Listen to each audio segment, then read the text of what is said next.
बंगाल एक बार फिर से जल उठा है। बवाल चौतरफा देखने को मिल रहा है। बांग्लादेश के कई शहरों में तोड़फोड़ और आगजनी की खबर है। शेख हसीना के विरोधी नेता की मौत के बाद यह बवाल बढ़ता चला जा रहा है। उस्मान हादी की मौत के बाद यह हिंसा भड़की हुई है। आवामी लीग के कई दफ्तरों में तोड़फोड़ की खबर है।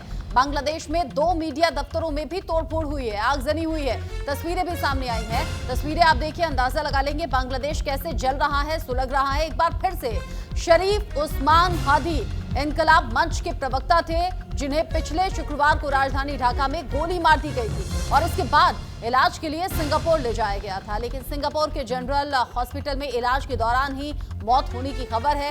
इनकलाब मंच ने गुरुवार रात को एक फेसबुक पोस्ट में उनकी मौत की पुष्टि की और उसके बाद से ही बांग्लादेश में कई जगहों पर प्रदर्शन शुरू हो गए और प्रदर्शन के बाद हिंसा, बवाल, हंगामे की तस्वीरें चौतरफा सामने आ रही हैं। बांग्लादेश एक बार फिर से जल रहा है, सुलग रहा है और इस बार वजह है उस्मान हादी की मौत के बाद ही हिंसा भड़की हुई है। और ये तस्वीरें जो हैं बता रही हैं कि बांग्लादेश में हालात अभी क्या है।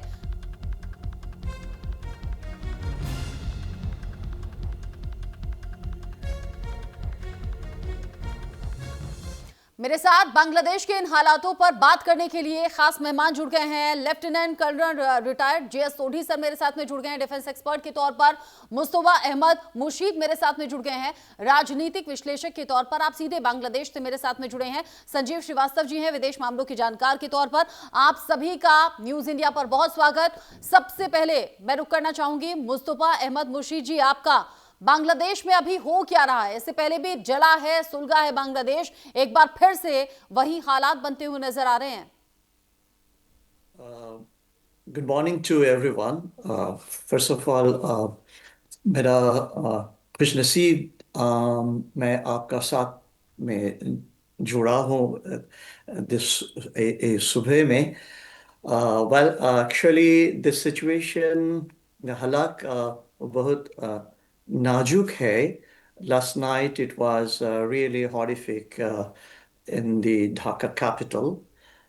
Um, हम सब लोग को पता है जो हादी साहब है उनका मौत हो गया सिंगापुर हॉस्पिटल में। It was announced by the authority last evening. उन लोग को जो अनुसारी है, फॉलोअर्स है, mostly they are Islamic mentality, rather Islamist mentality. So उन लोग का कहना है ये जो कुछ हुआ, खतरा हुआ हादी का साथ, it was Indian conspiracy and this forces उन लोग basically they are stand actually anti-Indian. Okay, so they say that India is a aggressor, and this is not good at all for Bangladesh. So that they are defying India.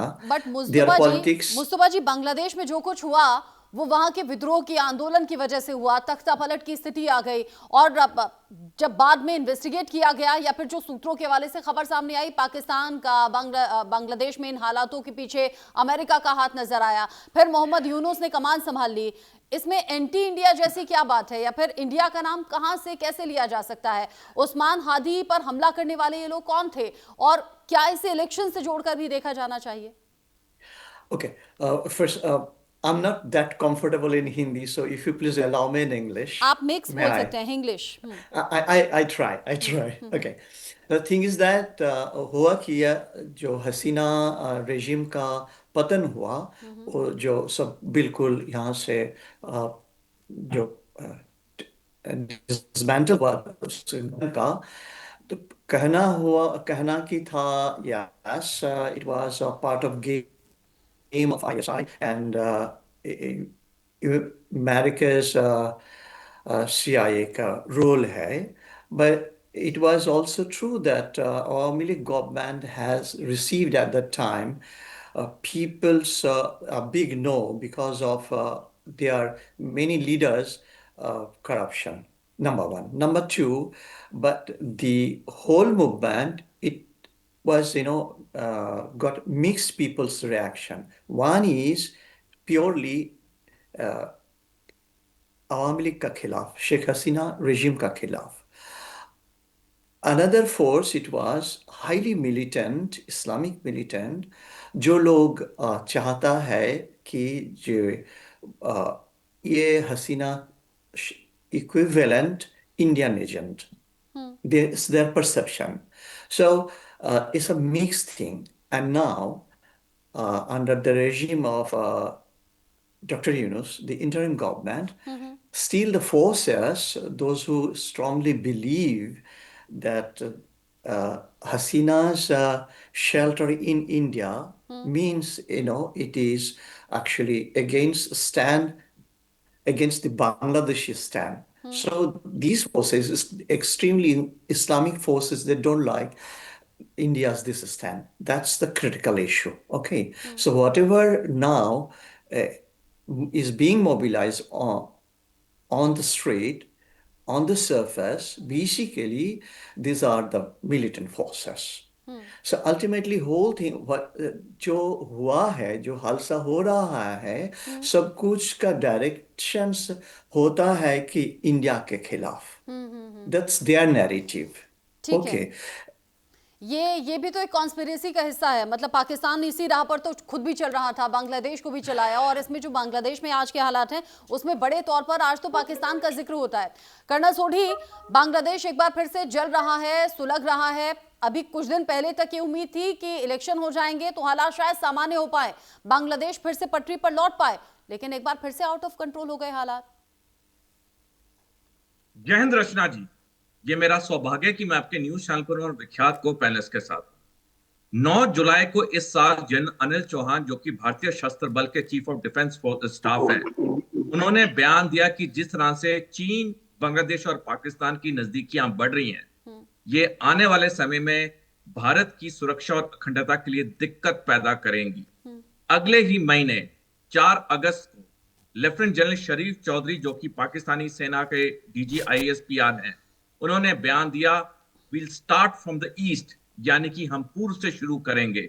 उनका मतलब था कि अगला जंग जो पाकिस्तान भारत पे करेगा, उसकी शुरुआत बांग्लादेश से होगी. ये जो बांग्लादेश में फिर हिंसा भड़की है, बल्कि पिछले साल 5 अगस्त के बाद जब तख्ता पलट हुआ, तब से बांग्लादेश ने कभी शांति देखी ही नहीं है. ये जो बार बार वहां अशांति हो रही है, सारी अशांति भारत विरोधी एक नजरिए से है. ये इसका मुख्य कारण सिर्फ एक है, वो है चीन और पाकिस्तान. क्योंकि जिस तरह से बांग्लादेश में अंधाधुंध पैसा दिया जा रहा है, जिस तरह से अंधाधुंध बांग्लादेश को समर्थन दिया जा रहा है चीन और पाकिस्तान से, ये पूरी तरह बांग्लादेश को तैयार कर रहे हैं भारत के ऊपर तीसरा मोर्चा खोलने के लिए. रचना जी, पिछले साल 5 अगस्त से पहले भारतीय सेना की जो भी प्लानिंग होती थी, हम सिर्फ चीन पाकिस्तान के लिए करते थे. हमने कभी बांग्लादेश की तरफ प्लानिंग भी नहीं की, क्योंकि हमें पूरा अटूट विश्वास था कि बांग्लादेश हमारा मित्र देश है. लेकिन अब हमें 3 फ्रंट वॉर के लिए तैयारी करनी होगी, बल्कि 3 फ्रंट भी नहीं, 3.5 फ्रंट. हमारे अंदर के जो लोग हैं उसकी तो हम बार बार बात करते हैं. आज भारत के लिए जो बांग्लादेश में हो रहा है, ये एक साफ चेतावनी है आने वाला समय कैसे होगा. अगर हम में से कोई सोच रहा है कि बांग्लादेश में 1-2 साल बाद शांति आ जाएगी, इलेक्शन के बाद सब बदल जाएगा, कुछ नहीं होगा. बांग्लादेश हर साल भारत विरोधी होता रहेगा और कट्टर तरीके से होता रहेगा.